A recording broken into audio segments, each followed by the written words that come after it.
What's up, Bills Mafia? I got your stock up and your stock down from the Bills 35-10 loss to the Baltimore Ravens on Sunday Night Football. And man, there is a lot of stock down. But before we get to that, let's get to that intro.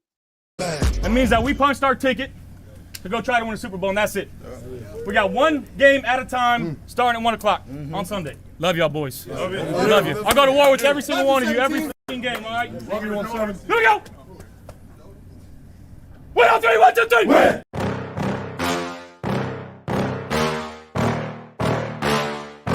Yeah. Please tell me that I can't, that I won't, that I fail, that I'll never make it out, yeah. Please tell me all the bad, never good, fill my head full of every single doubt, yeah. Please say any negative thoughts, I pop off when I hear people say I cannot. I get off to the thought of proving everyone wrong, I won't stop to the top, so you better back off and get lost. I'ma stay loud, stay proud, never running out, never heading south. I'll be spreading out, call it word of mouth, can't put me down, I'll be getting loud. You can have your doubts, not what I'm about, have your fucking clout. It be raining now, I keep making sound, go another round, bitch I'm legend bound, can't stop me now. You don't wanna fuck with me, a slow burn like a disease. Just tell me that I can and I'll show you things that you couldn't believe. Just tell me that I can. Just tell me that I can. Just tell me that I can. Just tell me that I can. It's showtime. Welcome to the Mafia Sports Report. I am Tommy. Please like, subscribe, hit that notification bell because I always forget to tell you.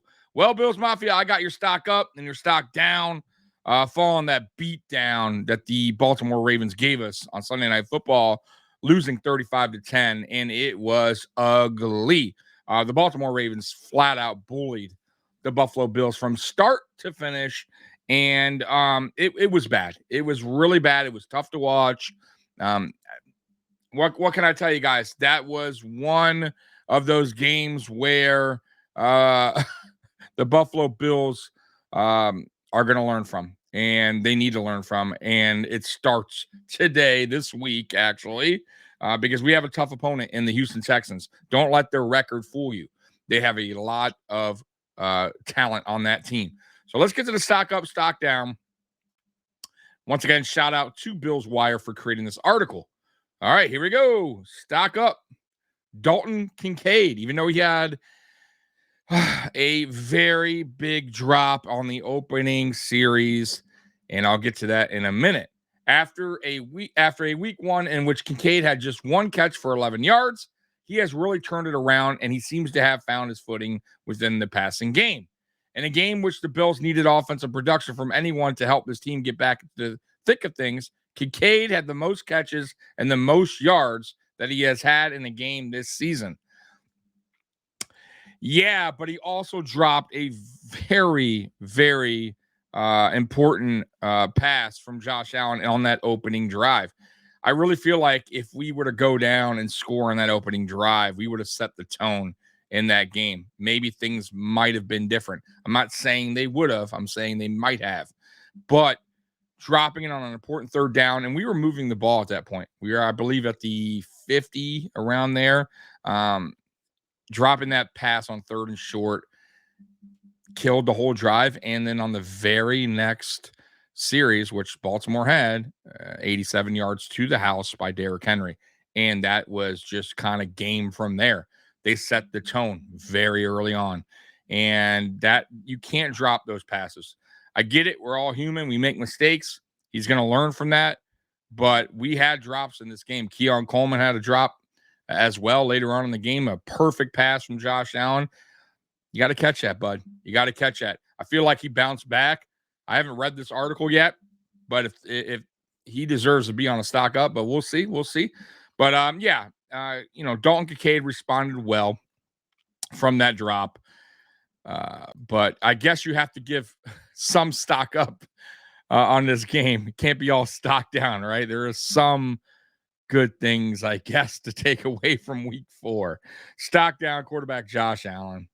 Allen did not play terribly in this game, as he still had a solid outing passing the ball and running the ball as well. However, there were some plays that Allen would probably want to have back. but it's hard to place too much blame on them given how tenacious Baltimore's pass rush was throughout the contest.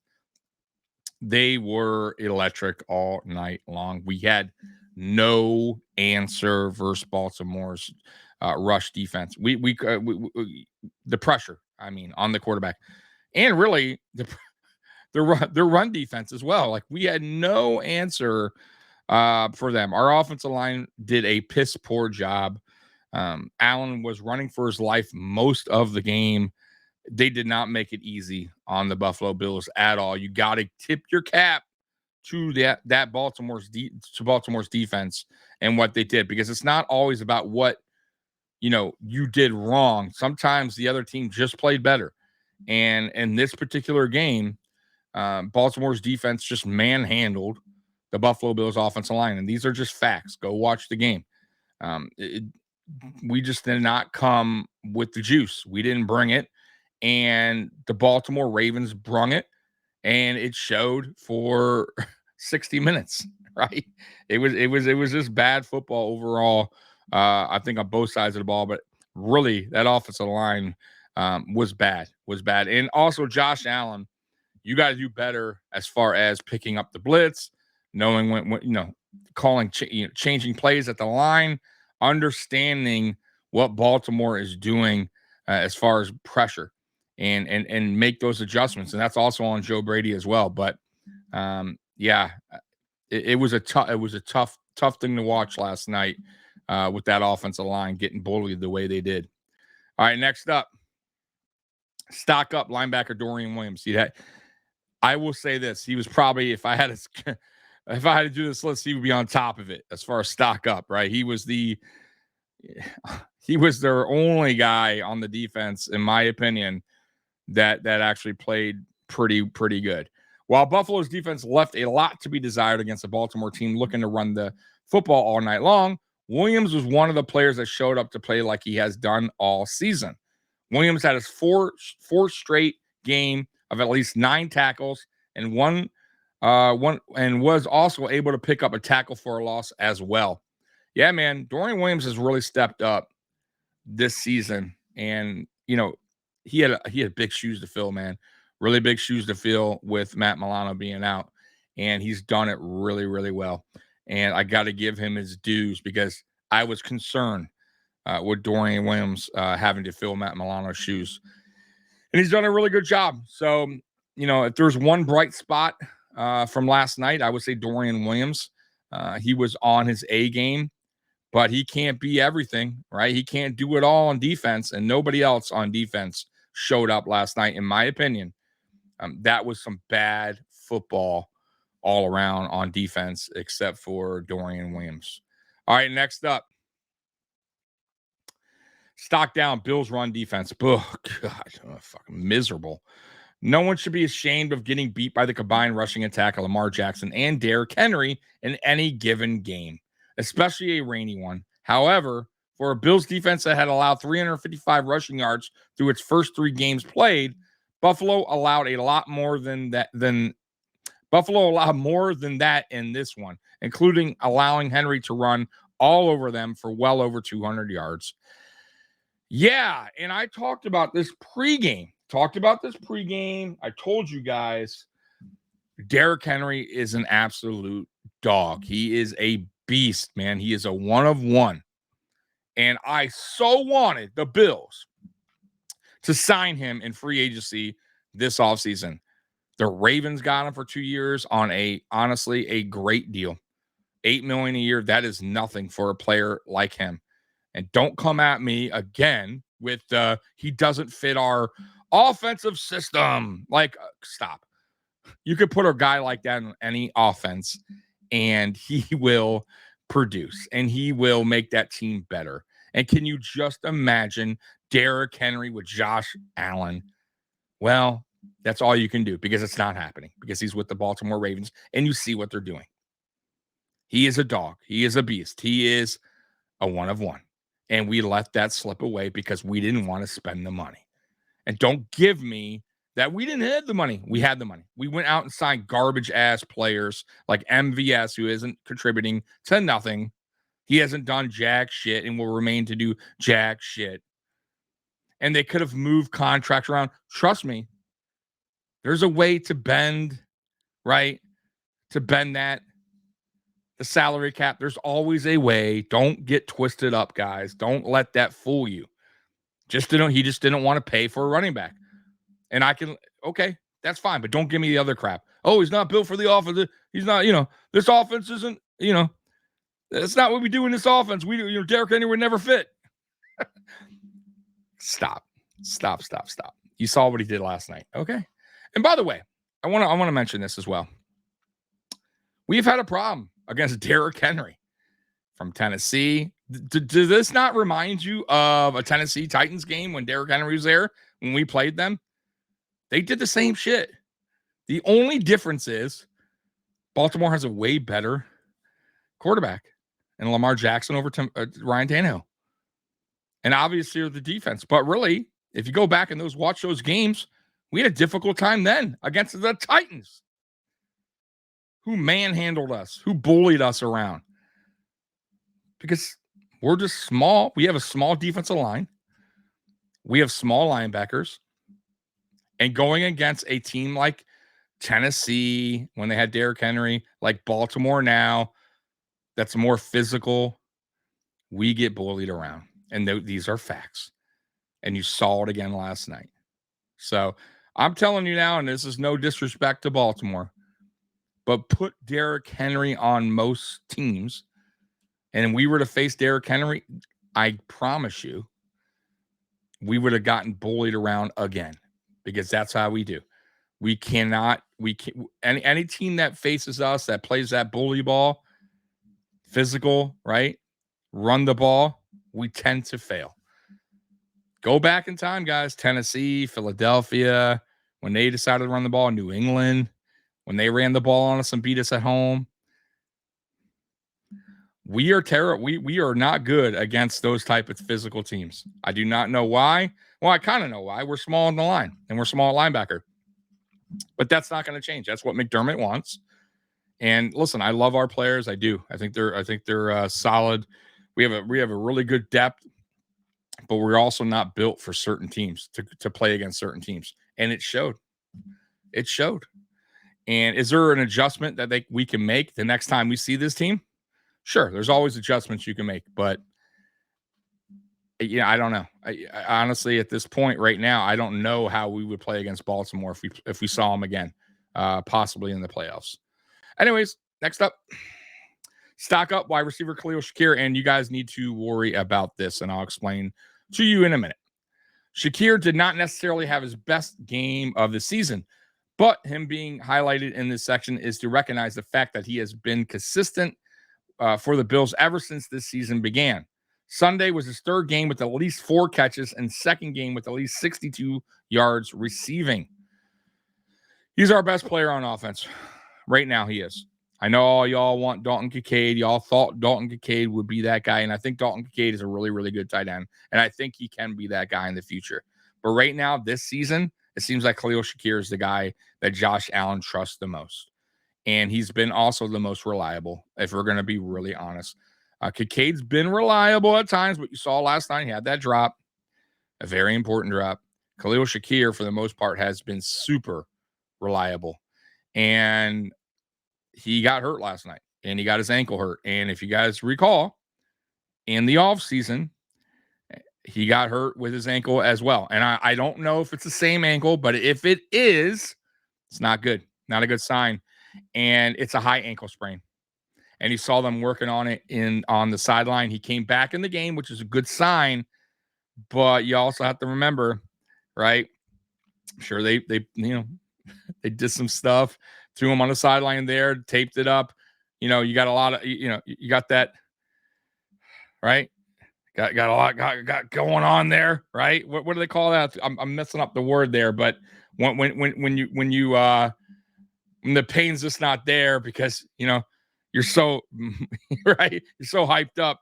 It's kind of like the pain tolerance kind of go a little higher. But anyways, this week's going to be important for him, and something to watch for when it comes to Khalil Shakir, because we'll need him in this Houston Texans game. And I'm not so sure if he plays. Like, I don't know the severity of that injury, how bad it is. I could tell you he was in a walking boot after the game, which is not a good sign. We'll see we'll see what he does this week, but I can almost promise you he'll be limited in practice if he practices at all, and he'll probably be questionable or game time decision when we play the Texans on Sunday. So that's just something to watch for this week. But man, it sucks when players go down. And by the way, Taylor Rapp, concussion. I doubt he plays this weekend as well. Stock down, James Cook. Yep. Cook wasn't necessarily efficient with his play on the field, but Sunday's game against the Ravens did represent an outing where Cook did not make any plays that stood out, especially a game that the Bills needed to score to be competitive. To be fair, once Buffalo trailed big, the game went out of Cook's hands as the Bills sought to pass down the field. But Cook was also notably quiet before that point in the game. In the game came to pass. Yeah. And that's the end of that article. And I have some more stock down. James Cook, man. Y'all know how I feel about James Cook. He's a good running back, but he is not well-rounded. He is not a great running back. He is not dynamic in my eyes. I think he's a solid running back, but I also see him not being here long-term. I see his rookie contract coming up, and the Bills move on and draft themselves another small running back because that's what the Bills like to do. They like to have these small running backs. I do not get it. I don't get it for the life of me. We don't have a bruiser type of running back. Y'all could say Ray Davis is, but he's still on the small end of running backs. He is not the biggest running back. When I'm talking about a big running back, I'm talking about a 6'1", 6'2" type of back that can push the pile, especially when the pile's not helping him. He still can get those yards. A bruiser, a guy that can soften up the defensive line. You think James Cook is softening up any defensive line? Of course not. Stop. If the offensive line isn't perfect that day, James Cook is not running between the tackles very well. He gets by with his speed, and he has really good speed. And he's not a bad back, but he's bad pass protection. Can't do pass protection well. Doesn't run between the tackles very well. His contact balance is not the greatest when he gets it because he's so light. He's not a heavy guy, especially waist down. He doesn't have very big legs. Like, you know what I mean? Like, that's not what he does well. He's not a physical type of running back. More finesse. And you saw that when we go against more physical teams on the defensive line. He just does not do well running between the tackles. And last night, we knew this going into Baltimore, that the Baltimore Ravens are a good run defense. So I said pregame, I don't think you're going to see a lot of James Cook in this game because the Ravens are as solid as you get on that line against the run. So it didn't surprise me that James Cook was limited, but you still got to run him. You can't not run him. You got to keep the defense honest. But he did nothing. And didn't do anything in the passing game either. So, yeah, man, they got to figure something out, in the future in the running back room, in my opinion. You got to have a more physical back. It doesn't need to be a number one. I'm just saying, even an RB2, you have to have a more physical back. You need them. Just saying. All right, so stock down. I'm going to give you a few more. Joe Brady. That was the worst offensive game plan and worst play calling I've seen from Joe Brady since he's been the Buffalo Bills offensive coordinator. That was horrendous. No pre-motion, no pre-snap motion at all, which was weird because we've been running that for the first 3 weeks and we've been doing it very well. If he did any pre-snap motion, it was very few. And if you saw Baltimore, they did a lot in this game. and it really threw our defense off. And I don't understand why Joe Brady would go away from something that's been working. I don't get it. I said last night he pulled a McDermott in that game. And what does that mean? He folded under pressure. He folded under pressure, and he didn't have any in-game adjustments. Zero. Nothing in that game from Joe Brady said he did any type of adjustments.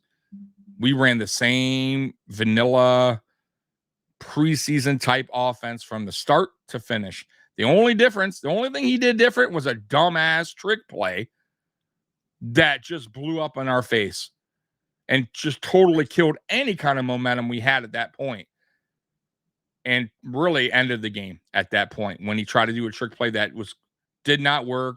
The Ravens were not fooled at all. And I blame that on Joe Brady, one, for making the call. I blame that on Curtis Samuel for not just going down when the play was blown up. Then I blame it on Josh Allen for not understanding that the play was blown up and just either slide, throw the ball away. It was a disaster from the start.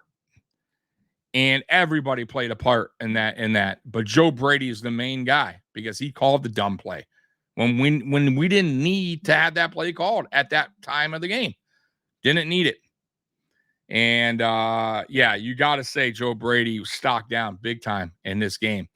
Let's hope he can rebound. And by the way, Sean McDermott was asked about it, and you could tell he was not happy with that play call.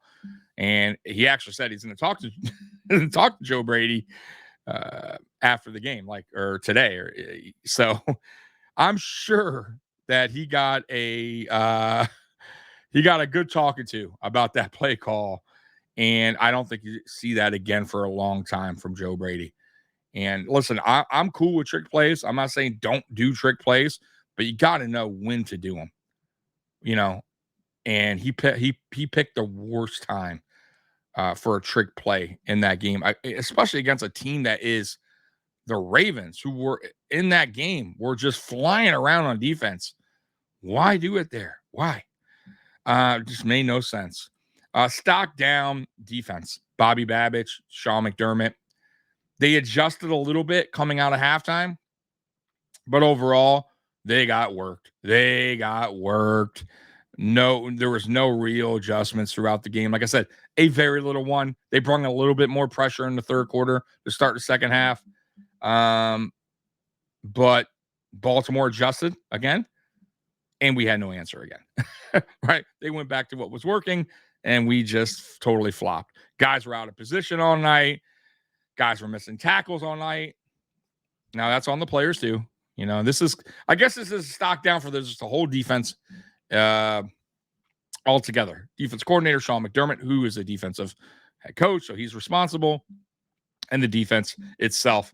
It's a stock down big time for that. And then also stock down offensive line, piss poor job.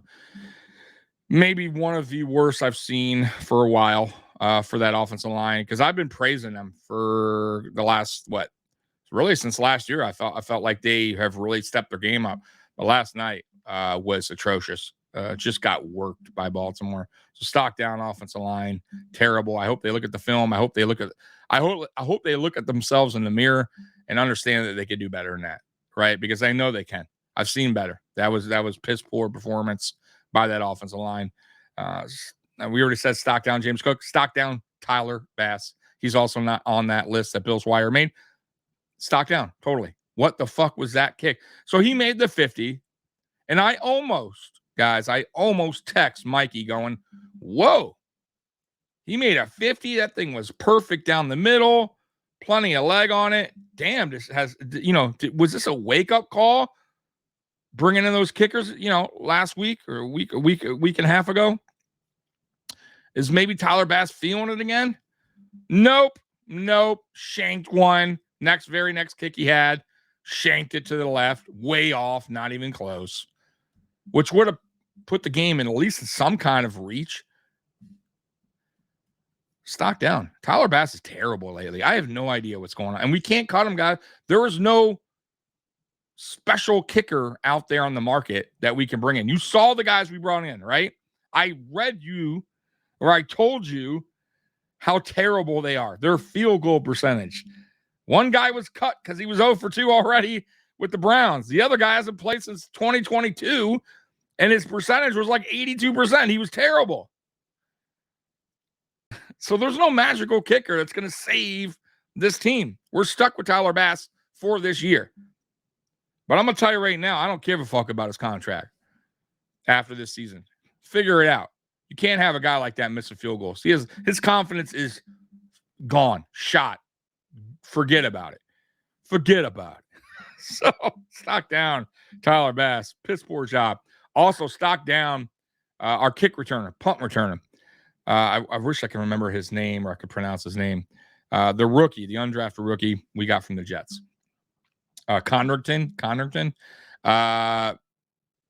Terrible. Terrible job by him last night. Yeah, Connerton. So he obviously, he had a fumble. Luckily for him, he got the ball back. But if you go back to that game, there was nothing clean on any of his punt returns or on the kick returns weren't anything because he never had one. But the punt returns were bad. Every single one seemed like it was bouncing out, like he didn't have full control of it. And I don't know what that was. I don't know if that had to do with Baltimore's punter. The way he punts is a little awkward.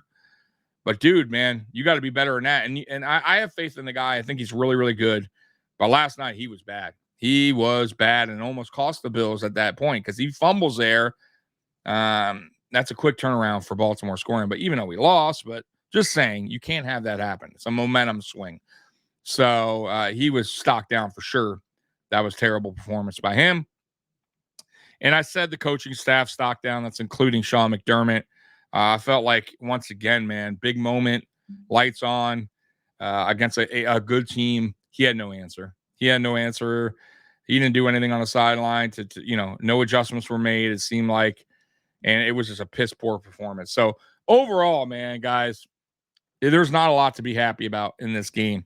And I think they only stock up is a few players.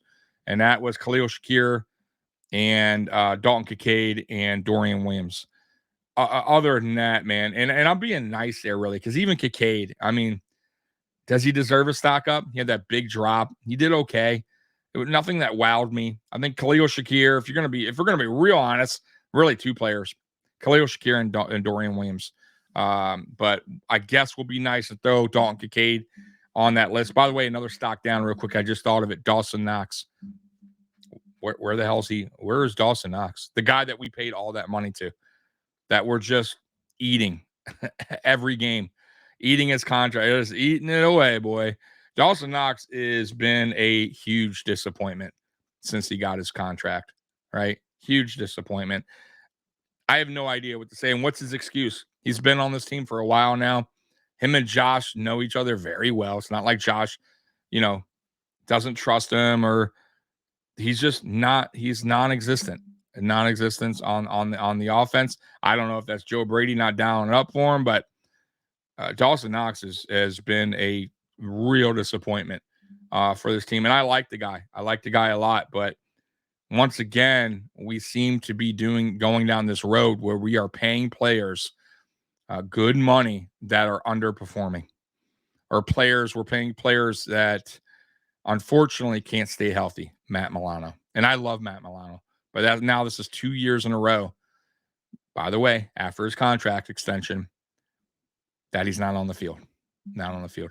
It's disappointing. And I know you can't, foresee the future. I get that part. But I'm just saying, it just seems to be the Buffalo Bills thing. Paying players that aren't living up to their contract. Ed Oliver, I would say right now but even he isn't making crazy noise this year. We got a real question about Gregory Rousseau when his contract coming up. I thought he started off season good. He didn't show up last night. Von Miller reworked his contract, so I'm not totally upset about that. And he has 3 sacks to start the season, so I'm not totally upset with him this year so far. He didn't show up last night either, but it's one game, so I'm gonna give him that pass. But there's a lot of players, like I said, that are not deserving of their contract. Tyler Bass, We just paid him 2 years ago, right? Terrible. He's not living up to his contract. We paid him top 5 kicker money. Sam Martin, we paid pretty decent money. He's not living up to his contract, though he hasn't been awful this season, but he also hasn't been good either. Yeah, I mean, I could keep going on with the guys that are just not, that are underperforming. Dawson Knox, like I said earlier, you know, I mean, the list goes on and on and on and on, man, about guys that are underperforming right now on these contracts. And that has to change, because once again, you had an opportunity to go out and get a playmaker, a dynamic player in Derrick Henry, and you choose to go and play and pay guys that are not stepping up. MVS, all these other dudes, right? Curtis Samuel. If we're going to be real, Curtis Samuel hasn't done shit. Curtis Samuel hasn't done anything. Now, I'm going to back up a little bit, because I always said sometimes you got to look at the big picture, and he has that turf toe thing going on, and that is an injury that is painful, and one that, just doesn't go away that fast. So I'm going to give him the benefit of the doubt right now. But once again, if things don't change, that's another bad contract, another bad signing.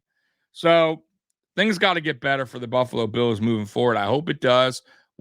Terrell Bernard returned back to practice last week.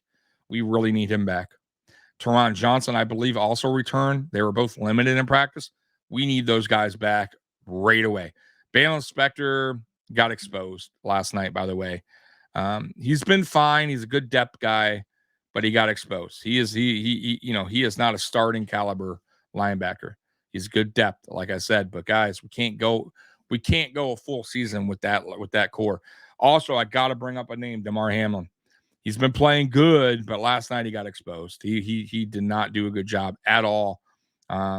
And I'm wondering when McDermott makes a change and goes with Edwards and Bishop. I don't know if he does, but I thought Bishop played pretty good last night when he came in for Rapp. And Edwards is a veteran, and he's played pretty good throughout his career. Played good with the Chiefs. So I almost am thinking, man, we need that veteran presence in the back there, and you need to see what Cole Bishop is all about. You drafted him for a reason.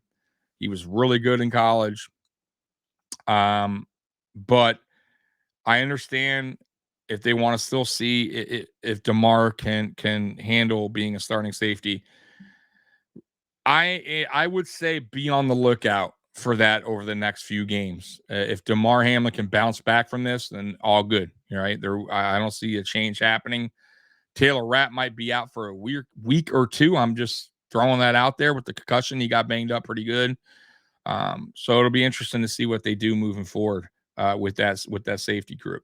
So guys, stock up, stock down. What you got? Put in the comment below.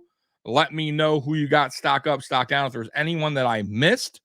I'm going to be doing a video soon with my 5 takeaways from this game. So that'll be interesting as well. And tonight, me and Mikey go live at 9 o'clock. You don't want to miss that. We'll be breaking down this game a little bit more in depth.